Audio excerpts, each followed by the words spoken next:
Good. Thank you. You are welcome. Who's that? Welcome. Nobody's the author. We are about to embark on a great voyage.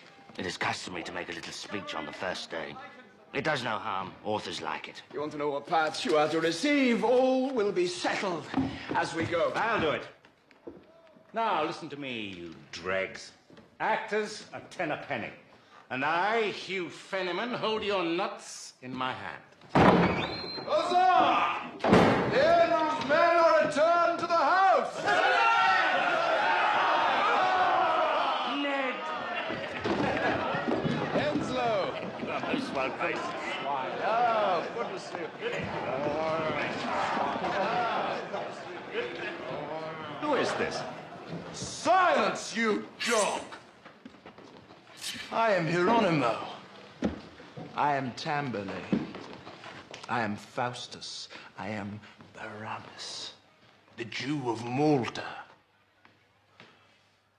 Oh, yes, Master Will. I am Henry VI. What is the play, and what is my part? One moment, sir. Who are you? I'm the money. Then you may remain, so long as you remain silent. Pay attention. You will see how genius creates a legend. Thank you, sir. We are in desperate want of a Mercutio, Ned.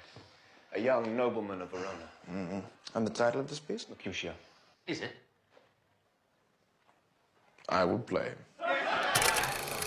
I was watching Shakespeare in Love the other day, and I was looking at the theater there, and I told my wife, I said, you know, this is where Toby Philpott belongs. He's born in the wrong age. I could easily see him running around with these Shakespearean comedians and keeping himself entertained and juggling and telling the masses jokes. And I just saw it for some reason. You just clicked into my head. I don't know why. It's that theatre, you know. The Globe Theatre was rebuilt in my lifetime. I mean, my mum was an actress, and she was really pushing to get it done. They knew where the site was, but it took a long time to get the funding to build an original Shakespeare thing. And it's an extraordinary design. It's very different from a modern stage. Because that's the one in Shakespeare in Love, I think, isn't it? Wait, what? I'm sorry. I didn't want to talk over you. I just had a quick question, but finish your thought. Yeah. Well, no, it took a long time to design that, but that is designed with the audience in mind. They're right there in front of you. They can heckle you. Do you know what I mean? It's not a polite thing like modern theatre. It was really, people down there would be eating and drinking in the cheap seats, and the posh folks would be sitting up at the back. But that's like street performing. It's very much that you're right there in front of them, and you've got to grab them by the throat and keep them amused, or they can throw things at you. You know, it's like the way you describe it. It strikes my vision of what Parliament's like sometimes. Yeah. But go ahead. Yeah.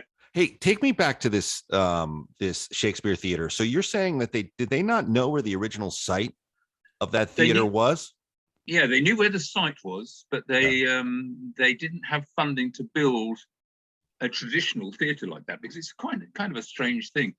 So they bought the site. That was the first bit of funding, was to buy a piece of land in London. That's already very expensive. And there was an actor called Sam Wanamaker that he made it his life project to get the Globe rebuilt.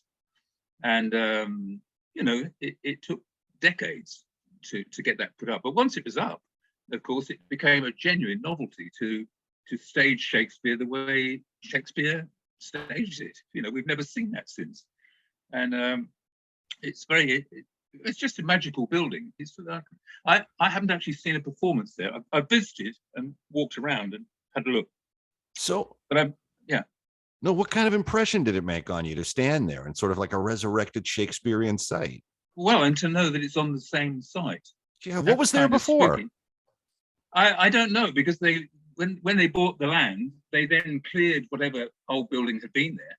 It was down in the docks, so it probably wasn't a valuable building, but it stood empty literally for decades. Because I remember my mother saying, you know, this will never happen. They'll never get round to getting enough money to build it and so on. So you know, it was very pleasing when they finished that project. You know, made London different again. But yeah, you know, I'm not really an actor. Like I say, just words is scary for me. I need things to impress people with. Right. But so when you saw the site, like what Yeah. take me through the emotions you experienced when you step onto the theater site for the first time. Well, I wasn't allowed on the stage, but I went down in the pit where the poor people used to be. That's where I'd be too. Don't worry about it. And I realized how close to the stage they could be, right up there with the actors virtually spitting on them, literally that close. And they would have all been jammed together. And so we think of Shakespeare in a rather kind of precious way now. We think of it as old-fashioned and strange. It's actually full of rude jokes. We just don't get them because jokes don't age well. And a lot of the puns and things, we don't understand them anymore. So I think the Victorians turned it into something very reverent, something that, like art, like opera, or ballet and Shakespeare. They're all in the same category. Whereas genuinely, Shakespeare copied the commedia troupes, and certainly the clown parts, or the bits that are supposed to be funny in the Shakespeare plays, would have been a riot at the time. They would have been, upsetting the rich folk at the back, with the rude jokes. We miss all that now. We do it.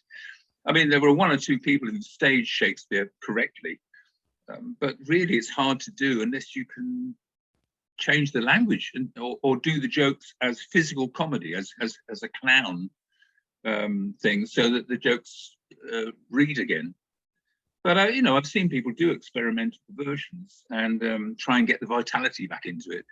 Because I'm the same. I don't really want to go and watch boring old Shakespeare. I want it to be fun. In the 60s, Peter Brook did one. He did a Midsummer Night's Dream just when all the 60s influence was happening. And he used circus tricks for the magical effects. Because in Midsummer Night's Dream, there are fairies and pixies and kings. There's magic-y things happening. And he literally used trapezes and acrobatics and stuff to make it that exciting again. And it worked. Well, you must have seen that on television, bro. You're too young to remember any shit that went down in the 60s. So no, thank God for the TV archives on that one.